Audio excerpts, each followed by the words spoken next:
An athletic director choosing a football coach to lead their football program is similar to online dating, but with a buyout.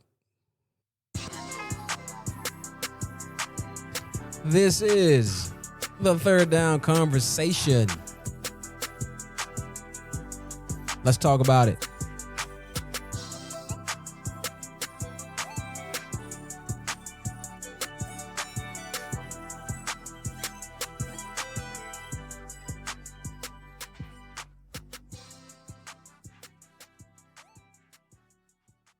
Now, I'll be remiss if I don't spend a little time talking about the Auburn and Vanderbilt game. I don't know if I have the words to explain what happened or what we watched. Here's what I'll say about that game.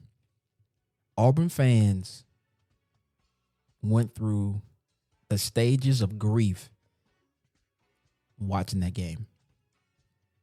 Every single stage. Denial, bargaining, depression, anger, acceptance. The game begins, and as a fan, you go into that game in more of the acceptance stage. You understand that, you know what, the offense can't be too much better. And I'm okay with that. They're probably going to lose this game. And I'm okay with that. Because Freeze is gone and we got better days ahead. And then the game begins. Auburn gets the ball first. They actually convert a 3rd and 19 on their first series. They go and score. And after that first drive, you're still in the acceptance stage. Like, you know what? That's great. We've done that before. But, you know, after that first scripted drive, that's when things go wrong. So you're still in the acceptance stage. You're good. Auburn gets the ball again. And on the second series, they score another touchdown. At this point, you're starting to shift to denial. Like, you know, wait a second. We haven't done that against a quality team all season outside of Baylor. So now you in denial. Surely Hugh Freeze couldn't be that bad at calling plays. Surely. Like, nah. He's not that bad. Couldn't be. I mean, he's an offensive guru. And then Auburn gets the ball again. And they end up kicking a field goal. So at this point, you're realizing that Auburn has gotten the ball 3 straight times and scored 3 straight times on the road against a top 25 team. I don't care if it's Vandy. Vandy's actually pretty good, but a top 25 team. And again, you like, okay. And then Auburn gets it the 4th time. And on the 4th series, they score again. Every single time in the first half, Auburn scores. They go in to the half up 20-10. At this point, you have now switched over to anger. Speaking for myself, at halftime, if I had saw Hugh Freeze, I would have told him, put him up. We got to squabble, big dog. There's no way you could be that bad at calling plays unless you just was not taking your job very seriously. The way that offense looked, Auburn should sue him because clearly he wasn't doing his job. So now you're in anger. So you go into the game in acceptance. Then you got to denial. By halftime, you upset. You are angry as a fan. The second half starts, and Vandy starts to do their thing, and at one point take the lead. And now, as the game goes on, because Auburn is still scoring, even though Vandy takes the lead, Auburn is still scoring. You slowly start to transition to depression. Like that second half was exciting. Auburn scoring, Vandy scoring. Game goes into overtime. They're getting the ball to Cam Coleman. He looks like an absolute stud. Has first round draft pick for the NFL written all over him. Him and Eric Singleton. And you watch that second half in straight depression. Just depressed. Because all you can think as a fan is, what if? What if Freeze didn't golf? What if Freeze actually attempted to put a nice game plan together? Auburn loses, unfortunately. Man, the defense just couldn't get stops, which, hey, they had a bad game. But again, as a fan, stages of grief.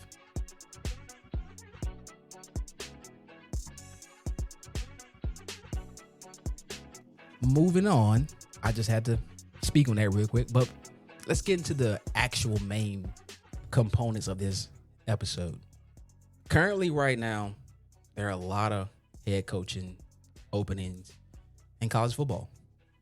Several in the SEC. Arkansas, Florida, LSU, Auburn. And there's a few outside of the SEC, like Virginia Tech, UCLA, Penn State. And oftentimes the media talks about what this coach should do, what that coach should do. Is this a good fit for them? Is that a good fit for them? But I'm going to look at it a little differently. I'm going to look at it from a standpoint of an athletic director. How do they decide who's going to lead their program? At most universities, especially in the SEC, the football program and how well that team does determines how well the athletic department does. If the team sucks, well, the department's going to be in the red as far as the budget.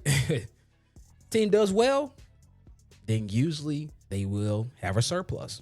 That's usually how it goes.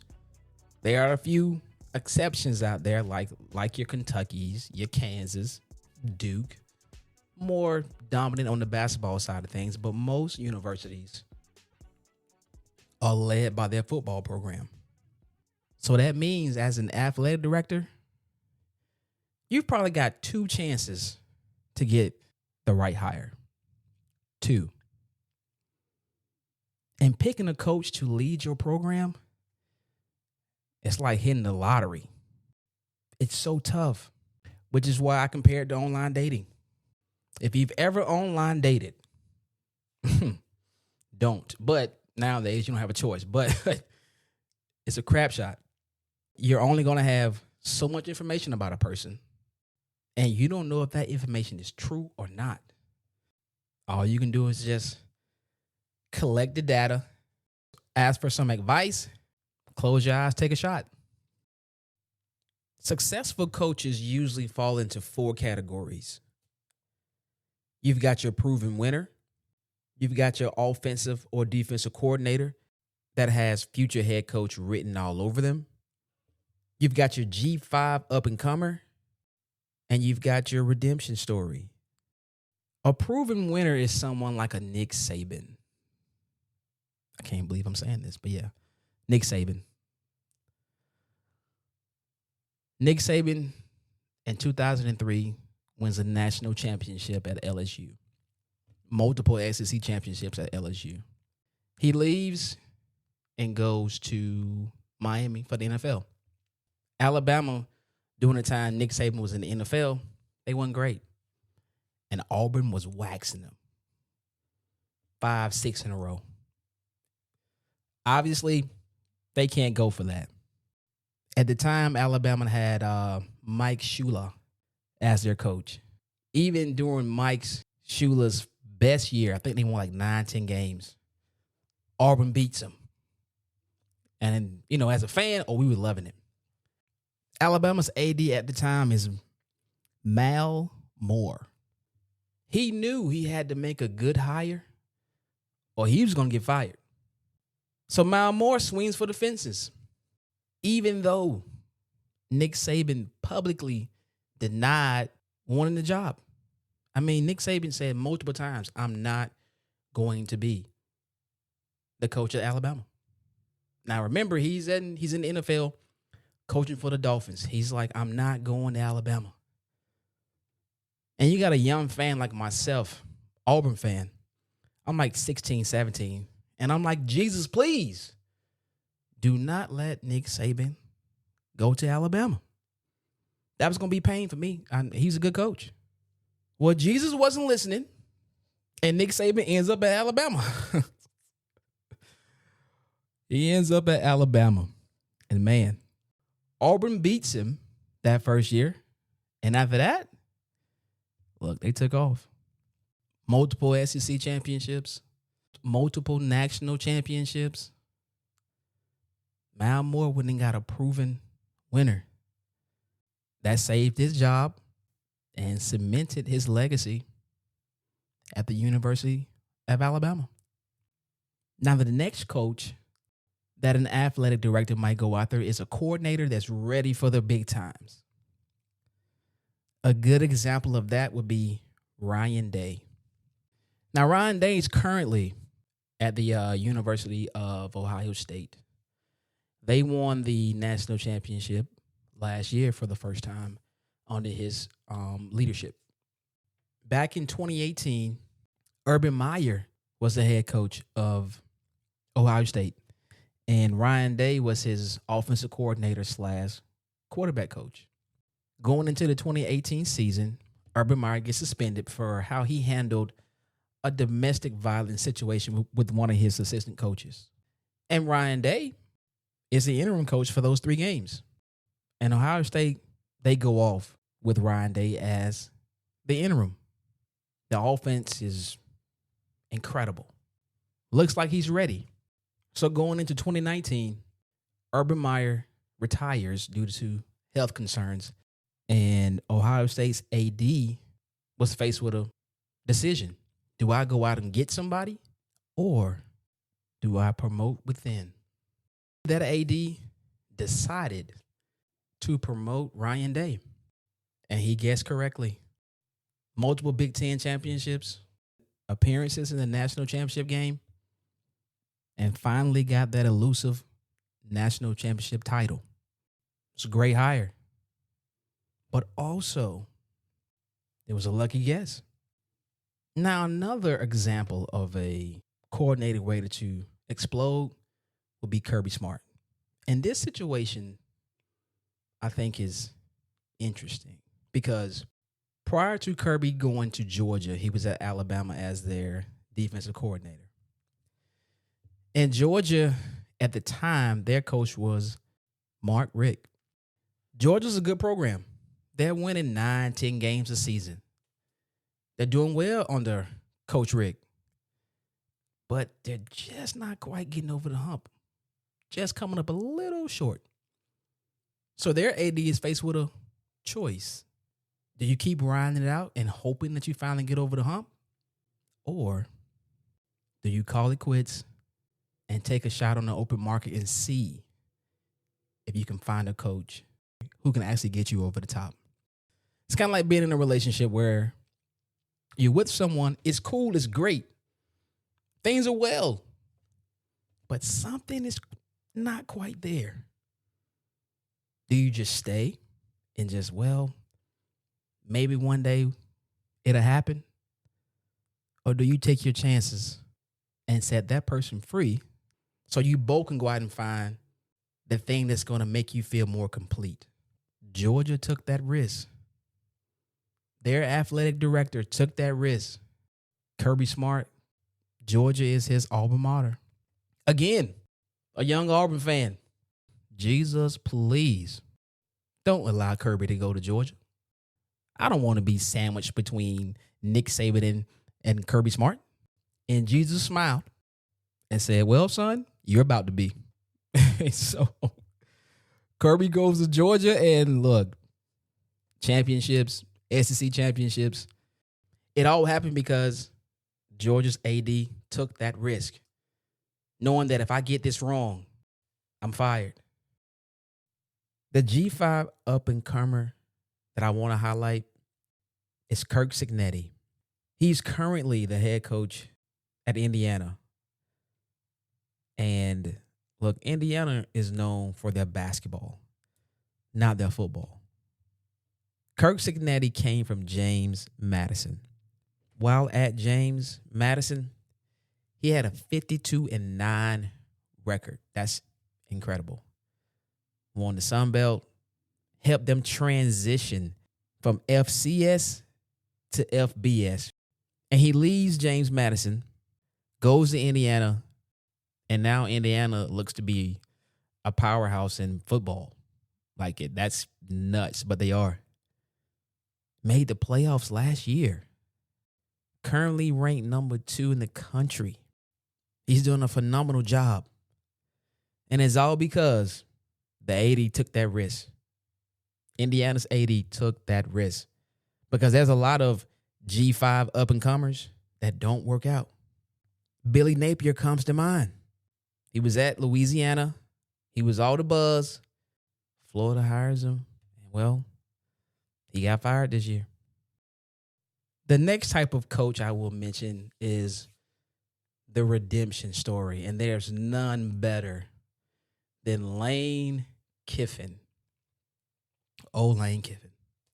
Lane Kiffin was once the head coach at Tennessee. And he was doing well at Tennessee. Doing really well at Tennessee.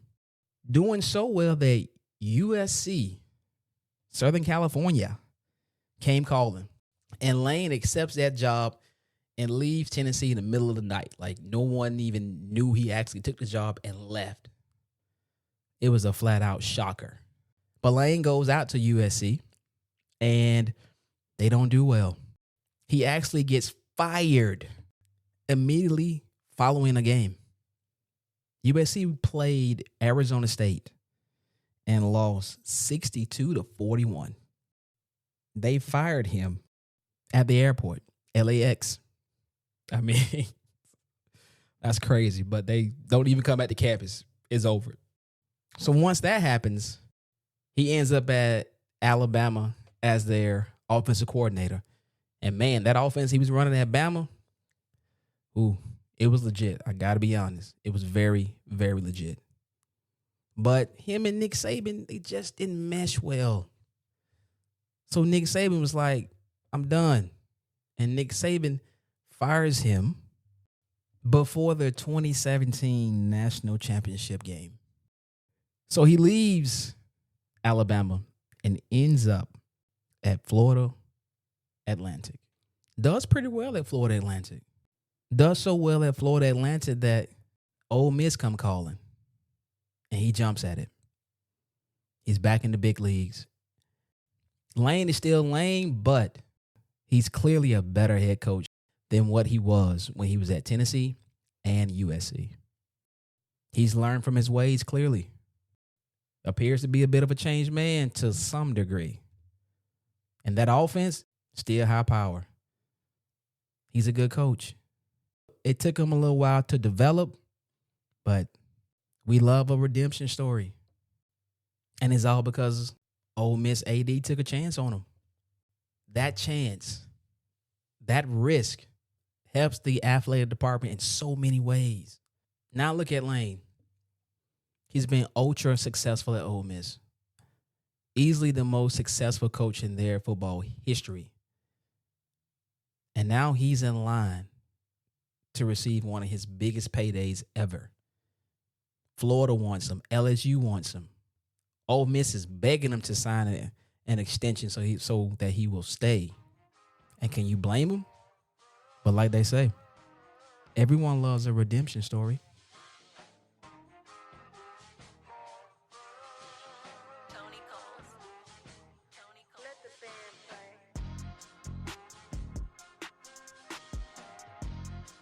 Now, unfortunately, most of the time, athletic directors get it wrong. They get it wrong. On average, 70 to 80% of D1 head football coaches will be fired at some point. 70 to 80%. Usually, when the head coach is fired, the AD is not too far behind. Just this season alone, Sam Pittman is out at Arkansas. James Franklin is out at Penn State. Brian Kelly is out at LSU. And James Franklin and Brian Kelly buyouts are ridiculous. James Franklin is like $50 million. That is nuts. So these coaches I would call leader of men, but inconsistent. Let's examine James Franklin. Penn State's AD goes out and hires him from Vanderbilt. He was winning 8-9 games a year at Vanderbilt. I mean, incredible. They hire him at Penn State. And he does well. 8, 9, 10 wins. But for some reason, he could never win the big games. Michigan, Ohio State. This year, it was Oregon. He was so inconsistent when it came to the major games that the label of he can't win the big one was put on him. And a stigma like that, it's hard to get off unless you start winning. I mean, Penn State fired him, and he made the playoffs last year. He was a game away from the national championship. And Penn State was like, you know what? This ain't working. They're going to take their chances on the open market and risk finding that coach that can get them over the hump. As an Auburn fan, the whole, how can I say this?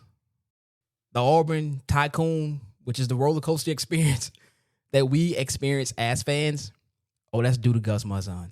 That's due to Gus Malzahn. Now, full disclaimer, Gus is the best Auburn football coach in my lifetime. I'm not that old, but in my lifetime, Gus Malzahn has been the best. He's also been the coach that has broken my heart the most. Like, just broken it. You know, the relationship that Auburn fans had with Gus, I would compare it to a toxic relationship.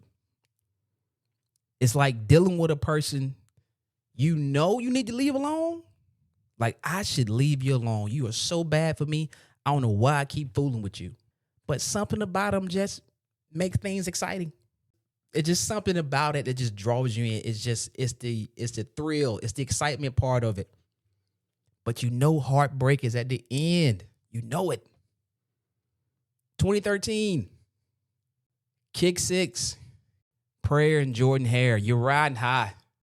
All the way to the national championship. You're there. It's about to happen. You're punishing Florida State. And then you lose. Oh, you lose. Just rips your heart out. 2014. You pretty much bring back the same team from 2013. But you add Duke Williams as a receiver. You got Sammy Coates still out there. It's a really good team. But you've got the ball on the 2-yard line at home against Texas A&M. All you got to do is just hand it off, run it in for a touchdown, and you win. They fumble the snap. Texas A&M wins. All your BCS hopes are gone. 2015. Gus tells you and all Auburn fans how great Jeremy Johnson is going to be. And we saw what happened. That was Jacksonville State almost beat us. Following that Jacksonville State game in 2015, we played LSU, and that was the beginning of the end for that season. 2016, more the same. More heartbreak. 2017, you beat number 1 Georgia at home. You spank them. A few weeks later, you beat number 1 Alabama at home. Beat them soundly. You're the first 2-loss team to be in the top 4 for the playoff. You make it to the SEC championship. You're like, this is it. You lose to Georgia 21-7. And then you compound that by going to the bowl game against Central Florida in Atlanta. I think it was the Peach Bowl. You lose. Now Central Florida is like, we're the national champs because We beat Auburn, who beat Bama and Georgia. So now you're responsible for Central Florida claiming that that's their champions in 2017. Good job. Good job. That's, oh man. Yeah. 2018 was no better. You go to the Music City Bowl, but you're back down. 2019, you've got Bo Nix as a freshman. You got Derek Brown on the other side on defense. Team looks great. But you go on the road and you lose to Florida. You lose to Georgia. You lose to LSU. You do beat Bama, but it's just not enough. Can't get over the hump. Up, down, up, down, up, down. Gus ultimately gets fired in 2020, the end of that 2020-21 season. Shortly after that, Jay Jacobs is gone too. But hey, one of the best jobs in America is a coach that's been bought out. Get your millions and get you a TV job. That's what I would do. As a athletic director, picking a coach, look, it's tough. It's very tough. And the crazy thing about it all, whether you decide with a group of people, boosters, people that have heavy influence, or whether you decide by yourself, if it succeeds, you get all the credit. If it fails, you get all the blame. My advice, choose wisely. And at the end of the day, all they can do is buy you out.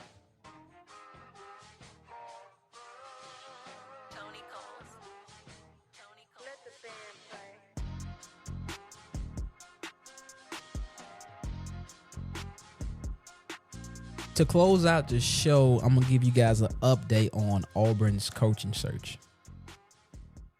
Now, the hot name right now is John Summerall, who is currently coaching at Tulane. Tulane is 7-2 currently, so they have an outside chance of making the playoff because with the 12-team playoff, at least one group of five must make it. John Summerall is an Alabama native. He used to coach at Troy and won several conference championships at Troy. So he's, connected to the area, familiar with the high school scene in Alabama. The next name that's a buzz is DJ Durkin, and we all know about Durkin, currently at Auburn as their defensive coordinator. The players love him, and hiring Durkin would really help with player retention, which I think is something Auburn is very concerned about, and they should be. There are a few more names that have also popped up, which is Alex Golish, who is currently at South Florida. Again, they're also in the running for the college football playoff. James Franklin, former coach of Penn State. Eli Drinkowitz, who's at Missouri. And also Kenny Dillingham, who is at Arizona State. If I had to guess right now, Auburn probably goes with John Summerall. I'm not a huge fan of John Summerall. I want more of a offensive coach. And that's because if we get an offensive guy, I think that increases the likelihood of keeping DJ Durkin. And I think keeping DJ Durkin will go a long way in retaining the roster. I also believe if you get an offensive-minded coach, you'll keep Cam Coleman and Eric Singleton and Perry Thompson, Jeremiah Cobb. Attract a good quarterback. So that's my thinking on that as far as how Auburn should approach it. But that's just the update. That's the latest. And they plan to make a hire, around the Iron Bowl. So we will see. We will see. I did hear a little something about Lincoln Riley. And this is from Paul Feinbaum that he's looking to leave USC. Could he end up at Auburn? Would he leave Southern Cal and come to the loveliest village on the plains? In today's college football world, anything is possible. This has been the Third Down Conversation. I am D Turnip Seed. Jesus loves you, and I'm out. Peace.